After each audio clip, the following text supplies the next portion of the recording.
நான் வந்து ஒரு முதலாளி ஆகலாம்னு யோசிச்சுட்டு இருக்கேங்க. என்னடா பண்றேன்னா, டிசிஎஸ்ல ஒர்க் பண்றேன். இப்போ வந்து பகல்லாம் ஃப்ரீயா இருக்கேன். எனவே வந்து ஒரு ஃபுட் கோர்ட் ஒண்ணு ஆரம்பிக்கலாம்னு சொல்லிட்டு, பிரியாணி கடை ஃபன் பண்ணணும்னு சொல்லிட்டு தான் போயிட்டு இருக்கேன்னாப்புல. அப்ப நான் கேட்டேன், "ஏன் அண்ணா?" "இல்ல அங்கேயும் நெருக்கடி, இங்கேயும் நெருக்கடி." அப்ப நான் சொன்னேன், "வாழ்க்கையில உனக்கு எங்கடா சந்தோஷம் இருக்குது? நைட்ல ஆபீஸ்ல போய் வேலை செய்ய போற. பகல்ல பிரியாணி கடையில இருக்க போற. உன் இளமை என்னதான் பண்ண போற நீ?" அப்படின்னு. அப்படியே யோசிக்கிறாப்புல. மகேந்திரா கார் வந்து நம்ம வந்து நெறைய சென்னையில ஓடிட்டு இருக்கு. மகேந்திரா காரோட பிளான்ட் இருக்கு இல்லையா, அது உற்பத்தி செய்கிற இடம் தெலுங்கானாவில் இருக்கு. அவர் அங்கே போயிருக்காரு. மகேந்திரா கார் வந்து ஸ்கிராப்லேருந்து காராக மாறத்துக்கு எவ்வளோ நேரம் ஆகும்னு என்ன கேட்டார். நான் தெரியல என்ன. அவர் சொன்ன 1 நிமிஷம் 47 செகண்ட், 1 minute 47 seconds. 94 95 உலகமயமாக்கல் உருவானால 2008 நெருக்கடி வந்துச்சு. Global crisis 2008. 2000 நெருக்கடி அடுத்த 10 ஆண்டுகளில் உலகமயமாக்கல் வந்து முதலாளித்துவத்தால் ஊதி காண்பிக்கப்பட்டது பார்த்தீங்கன்னா ஒரு நெருக்கடியில் போயிட்டு 2008 பெரிய நெருக்கடி உலகம் முழுவதும். 2 விஷயம் நீங்கள் பார்க்கலாம். இன்னைக்கு ஒர்க்கர்ஸில் சென்னை வந்து ஒரு காலத்து ஈக்காடு தாங்கல், அம்பத்தூர் எஸ்டேட்டு. முரளித்தோட கேட்டாலே இப்போ கூட சாம்சங்கில் போராட்டினதில் அவர் சொல்லுவார், திருவொற்றியூர் எஸ்டேட்டு தான் அவருக்கு மைண்டில் வந்து நிற்கும். ஏன்னா ஒர்க்கர் முழுக்க வந்து திருவொற்றியூர் எஸ்டேட், இங்கே அம்பத்தூர் எஸ்டேட், இங்கே கிண்டி எஸ்டேட், அங்கே வந்து பெருங்குடி எஸ்டேட். நீங்கள் பார்த்தீங்கன்னா இதெல்லாம் வந்து தொழிற்சாலைகளோட நகரம் சென்னை நகரமாக இருந்தது. இன்னைக்கு சென்னை வந்து பார்த்தீங்கன்னா உல்லாசபுரியாக மாறிக்கொண்டிருக்கிற ஒரு இடமா மாற்றுறாங்க.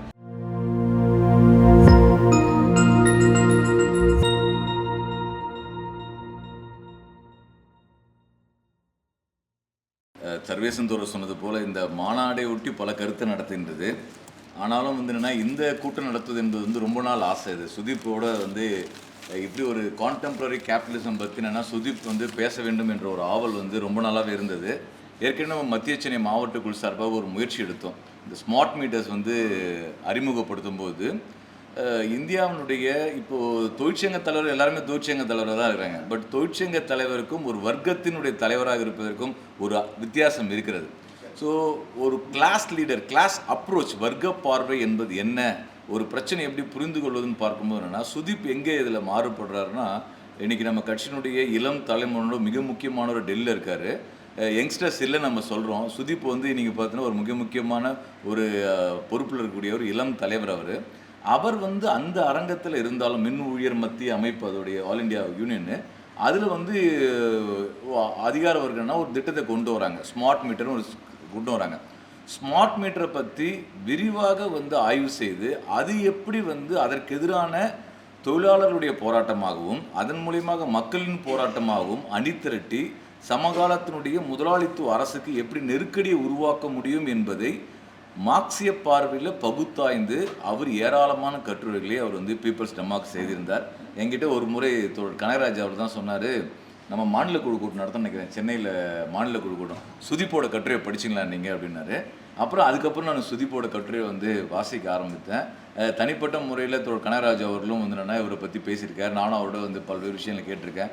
அப்போத்துல என்ன ஒரு ஆசைன்னா சுதீப்போடைய அந்த அறிவுபூர்வமான அவருடைய பார்வை வந்து நம்ம வந்து என்னென்னா பயன்படுத்தி கொள்ளணும், நம்ம புரிந்து கொள்ளணும் முயற்சி எடுத்தோம். இப்போ ஸ்மார்ட் மீட்டர் ஸ்கீமுக்காக நம்ம வந்து ஒரு கூட்டம், பெரிய கூட்டம், ஈவன் இந்த கூட்டத்தில் பார்த்தீங்கன்னா ஒரு கேரளாலேருந்து வராரு, இங்கே கூப்பிட்டுக்கிட்டோம். அந்த கூட்டம் டெல்லியிலேருந்தே கூப்பிட்டு வரணும்னு சொல்லிட்டு பல வேலைகளுக்கு மத்தியில் கொண்டு வந்தோம். அவரும் வந்தார். ஆனால் அன்றைக்கி சென்னையில் பெஞ்ச மழையில் நம்ம வந்து அந்த கூட்டம் வந்து நமக்கு வந்து ஒரு அதுவாக போகலை. ஸோ அதுக்கப்புறம் பலது யோசித்த அப்புறம் தான் வந்து இந்த டைமில் வந்து நம்ம வந்து இந்த அகில இந்திய கட்சி காங்கிரஸ் ஒட்டி சமகால முதலாளித்துவத்தை வந்து பேசலாம் யோசித்தோம். ஏன் சமகால முதலாளித்துவத்தை ஒரு கம்யூனிஸ்டுகள் பேச வேண்டும்? கம்யூனிஸ்டுகள் ஏன் சமகால முதலாளித்துவத்தை பேச வேண்டும் என்று பார்த்தோம் என்றால், மார்க்ஸ் வந்து அவர் காலத்தில் முதலாளித்துவத்தின் வளர்ச்சி போக்கை தான் ஆய்வு செய்தார். முதலாளித்துவத்தின் வளர்ச்சி போக்கை ஆய்வு செய்து அதை நெருக்கடியிலிருந்து எப்படி அடுத்த கட்டத்துக்கு வந்து சோசியலிசத்தை நோக்கி பொதுவுரிமை நோக்கு என்பதுதான் அவருடைய ஆய்வு. அப்போது இப்போ சமகாலத்தில் நமக்கு பல்வேறு பிரச்சனை நம்ம எதிர்கொண்டோம். இப்போ நான் வந்து ட்ரெயினில் வரும்போது ஒரு பையனை பார்த்து பேசிட்டு வந்தாப்புல, அவர் டிசிஎஸ்ல ஒர்க் பண்ணுறாரு. இப்போ நான் எங்கே போயிட்டுருக்கேன்னா, நான் வந்து ஒரு முதலாளி ஆகலாம்னு யோசிச்சுட்டு இருக்கேங்கண்ணே. என்னடா பண்ணுறேன்னா, டிசிஎஸ்ல ஒர்க் பண்ணுறேன். இப்போ வந்து பகல்லாம் ஃப்ரீயாக இருக்கேன். எனவே வந்து ஒரு ஃபுட்டு கோர்ட் ஒன்று ஆரம்பிக்கலாம்னு சொல்லிட்டு பிரியாணி கடை ஃபன் பண்ணணும்னு சொல்லிட்டு போயிட்டுருக்கேன் நான்ல. அப்போ நான் கேட்டேன், ஏன் அண்ணா? இல்லை அங்கேயும் நெருக்கடி, இங்கேயும் நெருக்கடி. அப்போ நான் சொன்னேன், வாழ்க்கையில் உனக்கு எங்கடா சந்தோஷம் இருக்குது? நைட்டில் ஆஃபீஸில் போய் வேலை செய்ய போகிற, பகலில் பிரியாணி கடையில் இருக்க போகிற, உங்கள் இளமை என்ன தான் பண்ண போகிற நீ அப்படின்னு அப்படியே யோசிக்கிறாப்புல. யோசிச்சு பார்த்தீங்கன்னா, என்னடான்னு நேற்று நாங்கள் நைட் நோட்டீஸ் கொடுத்தோம், மெட்ராஸே விழுத்திட்டு இருக்குது, எல்லாரும் பிரியாணி தின்றான். நம்மால் நான் டாக்டர் சொல்கிறான் நைட்டு பிரியாணி சாப்பிடாதுன்றான். ஆனால் நைட்டில் தான் பிரியாணி ஓடுது. சென்னை முழுக்க பார்த்தீங்கன்னா பிரியாணி நைட்டில் அண்டாண்டாவாக போயிட்டு இருக்குது. அதை இளைஞர் சாப்பிட்ருக்காங்க, ஒரு இதுவாகிட்டு இருக்கு. அப்போது இந்த தன்மை எப்படி மாறி இருக்குது? ஒரு ஒரு இளைஞனோ இல்லை இளம்பெண்ணோ ஒரு பெரிய நிறுவனத்தில் போகிறாங்க, 40 இன்ச்சு டெலிவிஷன் வாங்குறாங்க, வீட்டில் எல்லாம் இருக்குது. ஆனால் யாரும் டிவியில் வந்து நிகழ்ச்சி பார்க்குறதில்ல. ஏன்னா டிவி உட்காந்து பார்க்கறது நமக்கு நேரம் இல்லை, ஓடிட்டே இருக்கிறாங்க. அவங்க என்னன்னா அவங்களுடைய வாழ்க்கையோட விரத்தில் பார்த்தீங்கன்னா இன்றைக்கி பிபி அதிகமாகிடுச்சு, சுகர் வந்துச்சு, மூட்டு வலி அதிகமாகிடுச்சு, கேஸ்ட்ரிக் ப்ராப்ளம் அதிகமாகிடுச்சு, நீரோ பிரச்சனை அதிகமாக இருக்குது. இதெல்லாம் ஏன் உருவாகுது? ஏன் வந்து எங்கள் ஆயா நல்லா இருந்தது, எங்கள் தாத்தா நல்லா இருந்ததுன்னு சொல்லிட்டு பழமை பேசணும். ஏன் இன்றைக்கி இந்த பிரச்சனை உருவாயிருக்கு? இதற்கும் இந்த முதலாளித்துவ சமூகத்துக்கான அடிப்படை என்ன என்பதை நாம் புரிந்து கொள்ள வேண்டிய ஒரு அவசியம் இருக்குது. எனவே தான் ஒரு டாக்டர்கிட்ட போனோன்னா டாக்டர் வந்து உடம்பு சரியில்லாம் முதல்ல உடலில் இருக்கிற நோயெல்லாம் என்னன்றதை பார்த்து அதுக்கப்புறம் தான் ட்ரீட்மெண்ட்டே ஆரம்பிக்க முடியும். அப்போ சமகால முதலாளித்துவ வளர்ச்சி போக்கு எப்படி இருக்குது என்பதை நாம் வந்து புரிந்து கொள்ள வேண்டியது ரொம்ப ரொம்ப அவசியமான விஷயம். இது வந்து புதுசாக சுதீப் சொல்ல போகிறான்னு கிடையாது. பார்ட்டி ப்ரோக்ராம் இருக்குது, கட்சி திட்டம் இருக்குது, கட்சி திட்டம் சமகால முதலாளித்துவ ஆய்வு செய்திருக்கு.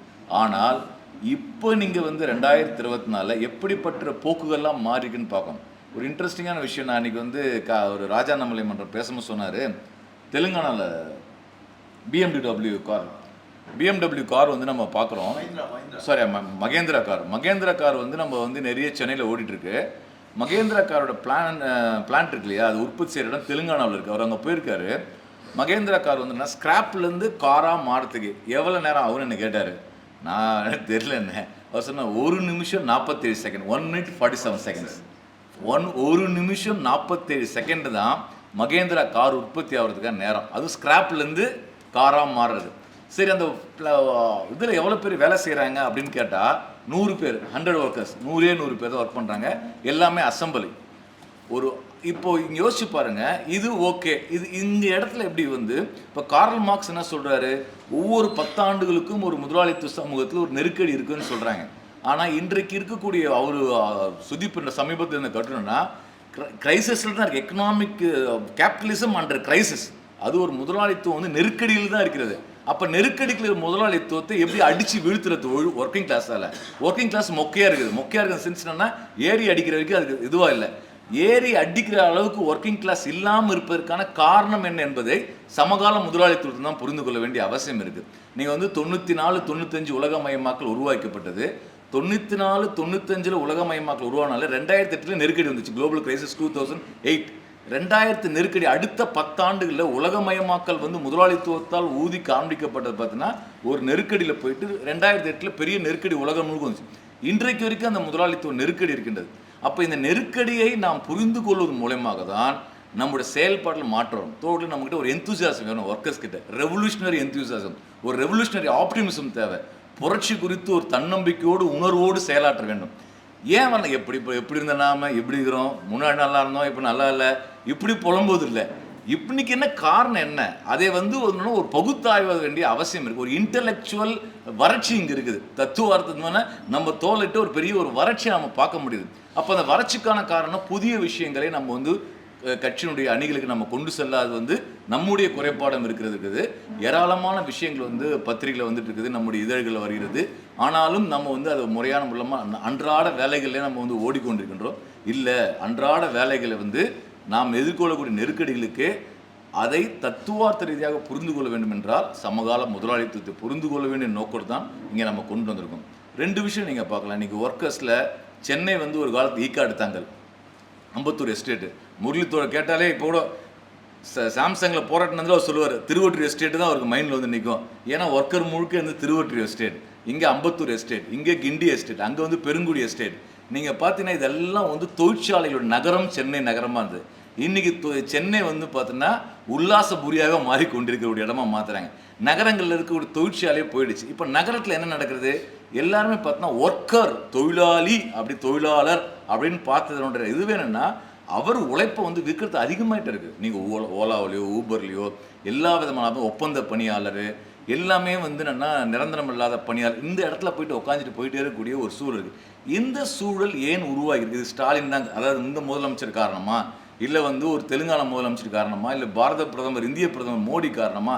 இப்படி ஆட்சியாளர் வந்து ஒரு காரணம் பார்த்தாலும் இவர்கள்லாம் இப்படி காரணமாக இருப்பதற்கான கட்டமைப்பு எது என்பதை புரிந்து கொள்ள வேண்டியது தான் நம்ம இதோட நோக்கம். அது இந்த லேட்டஸ்ட்டு ஒரு ஃப்ரண்ட்லைன் வந்து பார்த்தீங்கன்னா இப்போ வந்திருக்கு. அதில் வந்து என்னென்னா ரொம்ப ஒரு மிக முக்கியமான மார்க்சிய அறிஞர் வந்து உலக அளவில் இருக்கக்கூடியன்னா தாரிக் அலி. தாரிக் அலி வந்து ஒரு பாகிஸ்தானி அவருடைய கட்டுரைகள் வந்து ரொம்ப ஒரு மிக முக்கியமான சமகாலத்தில் வந்து பவர்ஃபுல்லான வந்து அவர் எழுதக்கூடிய ஒரு ஆள்.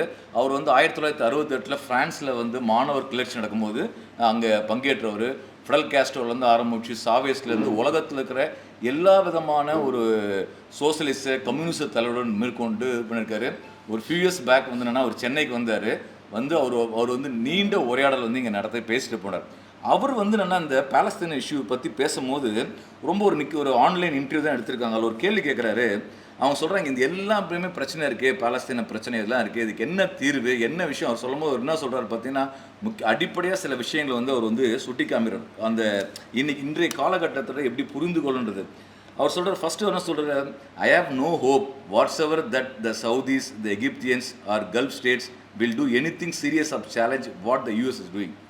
அமெரிக்கா பண்ணுவதற்கு எதிராக கல்ஃப் நாட்டில் இருக்கக்கூடிய அரபு நாட்டில் எதுவும் பண்ண போகிறது தான் எனக்கு வந்து நம்பிக்கை ஒன்றும் பெருசாக இல்லைன்னு சொல்கிறார்.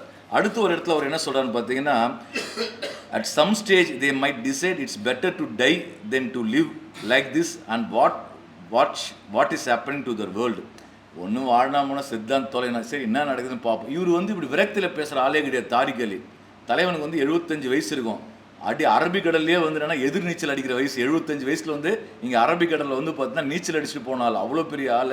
ஃபிசிக்கலாகவும் ஆப்டிமிஸ்டிக், அவர் வந்து ஒரு ரெவல்யூஷனரி ஆப்டிமிஸ்ட். பட் அடுத்து அவர் சொல்கிறார் எப்படி புரிஞ்சுக்கொள்ளணுன்றது பார்த்தீங்கன்னா, யூஎஸ் பற்றி பேசுகிறாரு. Basic democratic rights are being violated in the US, in Germany and in Britain. The police in Britain is now threatening marches with arrest. It has never happen before on the scale. It is sign of deprivation. அதாவது பிரிட்டனில் நீங்கள் எல்லா போராட்டங்களும் தடியடி police லட்டிச்சாய் தான், இதுவரை அப்படி நடந்ததே இல்லைன்றார் பிரிட்டனில். அப்போ இதெல்லாம் எப்படி பார்க்கணும்ன்ற அவர் கேள்வி கேட்கும்போது இடத்துல அவர் முடிக்கிறாரு. வாட் வி ஹவ் பீன் வாட்சிங் since the collapse of Soviet Union is a new form of recolonisation. It involves not just the Arab world but parts of Africa too. It feels threatened by China, which is why China has been made into a big bohemian.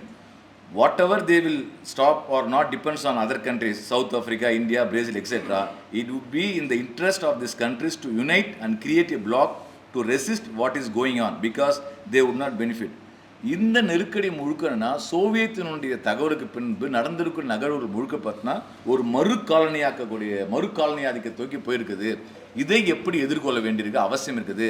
America உட்பட ஏன் China அடிக்கிறனா China வளர்ந்து வராங்கன்னு சொல்லிட்டு ஒரு கிட்டத்தட்ட ஒரு பாலஸ்தீன பிரச்சனையை கையில் எடுத்துக்கொண்டு உலக பிரச்சனையை வந்து தாரிக் அலி வந்து இந்த கட்டுரையில் ஆய்வு பண்ணுறாரு.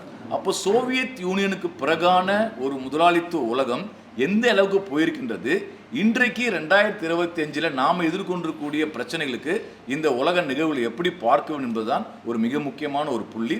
அந்த புள்ளியிலிருந்து நமக்கு வந்து ஒரு அறிவு பார்வையை, அறிவு வெளிச்சத்தை கொடுப்பதற்காக தான் இந்தியாவினுடைய ஒரு தொழிலாளி வர்க்கத்துக்காக போராடக்கூடிய ஒரு உழைக்கும் வர்க்கத்தினுடைய அமைப்பான சிஐடியினுடைய ஒரு அகில இந்திய மையத்தில் பணியாற்றக்கூடிய நம்முடைய கட்சி தோழர் சுதீப் தத்தா அவர்கள் இந்த நிகழ்வுக்கு நாம் அழைத்திருக்கின்றோம். அவர் வந்து ஒரு விளக்கமான உரையை பவர் பாயிண்டில் பேசுவார். சுதீப் வந்து ரொம்ப ஒரு இன்னோவேட்டிவாக நல்லா அவரோட அறிக்கை இப்போ காமிச்சார். இப்போது அவங்களுடைய அகில இந்திய மாநில அறிக்கை அப்படியே கலராக இருக்குது. அவர் எப்படி ஒரு விளக்கு இருக்காருன்னு சொல்லிட்டு எனவே ரொம்ப பக்காவாக எக்ஸ்பிளைன் பண்ணுவார்.